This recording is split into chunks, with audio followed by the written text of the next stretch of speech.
nemzet.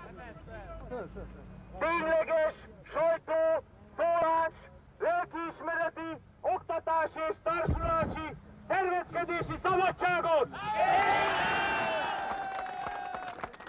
Népképviseleti demokráciát a törvényhozó, a végrehajtó és a bírói hatalom minden szintjén!